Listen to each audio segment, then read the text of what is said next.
मुल्क भर में ज़िमनी इंतखाब का मार्का सजा और दिन भर जो सूरत हाल रही वो भी आपने देखी। कहीं लड़ाई झगड़े हुए, कहीं कारकुन आपस में गुत्थम गुत्ता हुए।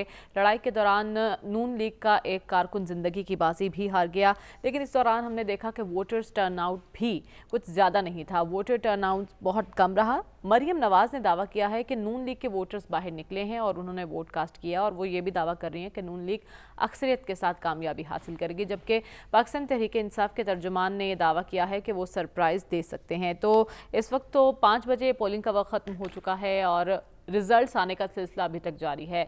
कौन किसे मात देगा, कौन सरप्राइज़ दे सकता है, अपसेट होगा या नहीं होगा, ये अभी तक हतमी तौर पर नहीं कहा जा सकता जब तक मुकम्मल तौर पर रिजल्ट सामने नहीं आ जाते। तो नताइज के मुल्क की सियासत पर क्या असरात मुरतब होंगे और क्या वाकई कोई सरप्राइज़ हो सकता है आज, इस पर हम बात करेंगे। सलमान साहब, दिन भर की सूरत हाल आपने देखी और अब तक के जो रिजल्ट्स सामने आए हैं उससे क्या अंदाज़ा लगाया जा सकता है? नून लीग क्लीन स्वीप करने जा रही है या पीटीआई कोई सरप्राइज़ दे सकती है?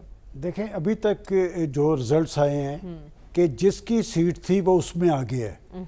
कि आप कौमी असम्बली में देख लें कि अली अमीन ने गंडापुर, वहाँ पर उनके भाई जो हैं फैसल आ गए हैं। बाजोड़ में आज़ाद उम्मीदवार आ गए हैं।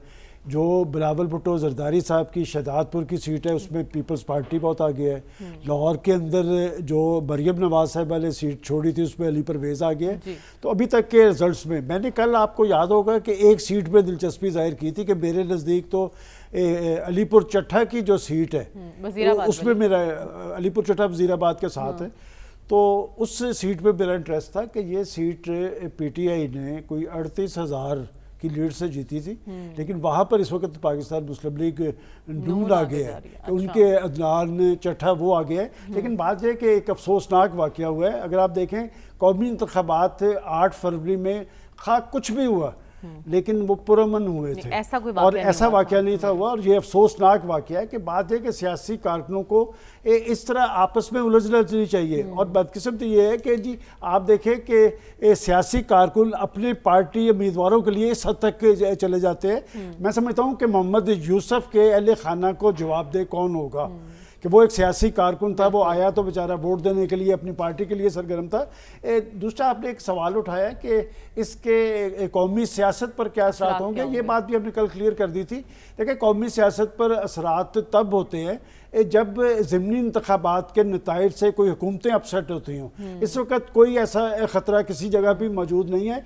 और पाकिस्तान मुस्लिम लीग नून ने जो सीटें छोड़ी हैं वो मुस्लिम लाहौर बड़ा इंपॉर्टेंट था। लाहौर में इसलिए कि खुद मरियम नवाज साहबा ने कौमी असम्बली की, शहबाज शरीफ साहब ने 2 सूबाई असम्बली की सीटें छोड़ी थी और कसूर वाली सीट पे भी रशीद खान साहब आ गए हैं। देखिए, जिसकी सीटें थी वो उनको मिल रही हैं। अलबत्ता अपसेट हुआ है तो वही जो अलीपुर चट्टा की निशिस्त पे जो पीटीआई की निशिस्त, वहाँ पर मुस्लिम लीग नून आ गई। और मरियम नवाज ने भी कहा था कि रिजल्ट्स 8 फरवरी जैसे ही होंगे और अभी तक के जो ट्रेंड्स हैं डॉक्टर साहब, उससे यही लग रहा है कि नून लीग ही आगे दिखाई दे रही है।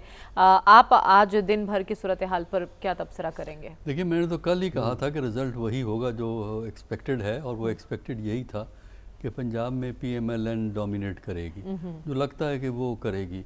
लेकिन मेरे नज़दीक ये अहम नहीं है कौन डोमिनेट करेगा, चाहे एक पार्टी सारी सीटें ले जाए, वो फ़र्क नहीं पड़ता, क्योंकि पावर स्ट्रक्चर शॉर्ट टर्म में इस बाई इलेक्शन का कोई इम्पेक्ट नहीं है। अच्छा, लेकिन लॉन्ग टर्म में 2 बड़े रुझानात हैं जो मैं समझता हूँ पाकिस्तानी सियासत के लिए मनफी हैं। वो क्या? और जिसके मनफी असरात पाकिस्तान की लॉन्ग टर्म सियासत पे होंगे, बशर्ते कि हम उनको रोकने की कोशिश करें। पहली तो जो इम्पेक्ट है इस इलेक्शन का वो है जिसको मैं कहता हूँ पॉलिटिकल एलियनेशन या अदम वाबस्तगी, यानी निज़ाम से लोगों के लगाव, निज़ाम का लोगों को एहतराम करें, वो नहीं हमें नज़र आया। यही वजह है कि वोटर टर्नआउट थोड़ा है।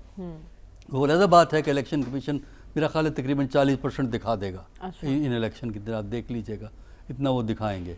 वो तो एक तो डॉक्टर साहब वोटर्स की अदम दिलचस्पी जो आप बात कर रहे हैं, फिर जो कारकुन बाहर थे पीटीआई के, सुन्नी इत्तेहाद काउंसिल के और नून लीग के, उनमें अदम बर्दाश्त भी बहुत सुन तो लेना मेरी बात। मैं ये कह रहा हूँ कि अदम वाबस्तगी का रुझान आपको नज़र आ रहा है जिसकी वजह से वोटर टर्नआउट जो है कम रहा। वो कम रहा है। जब अदम वाबस्तगी, दूसरे पे अभी मैं बात करूंगा, तो जब अदम वाबस्तगी पैदा होती है तो उसका नतीजा एक तो ये होता है कि आप सियासी निज़ाम के लिए बॉदर नहीं करते, वो उसमें आप रह रहे होते हैं क्योंकि चॉइस कोई नहीं आपके पास, लेकिन आपका उससे ना कोई लगाव होता है ना कोई उसके लिए हमदर्दी होती है। एक तो अदम वाबस्तगी ही होती है, और दूसरा अदम वाबस्तगी का नतीजा होता है कि पॉलिटिकल पोलराइजेशन बढ़ जाती है, क्योंकि जो लॉयलिस्ट होते हैं वो तो अपनी पार्टी से करते हैं, और दूसरा जो रुझान जो इस बाई इलेक्शन में हमें नज़र आया जिसका आपने तज़किरा किया है वो है अदम बर्दाश्त। ठीक है। और अदम बर्दाश्त जो है इसी वजह से वायलेंस ज़्यादा हुआ है, क्योंकि पोलराइजेशन है, उससे एलियनेशन है, ठीक है, और एक अदम उससे फिर वाबस्तगी और एक अदम अदम बर्दाश्त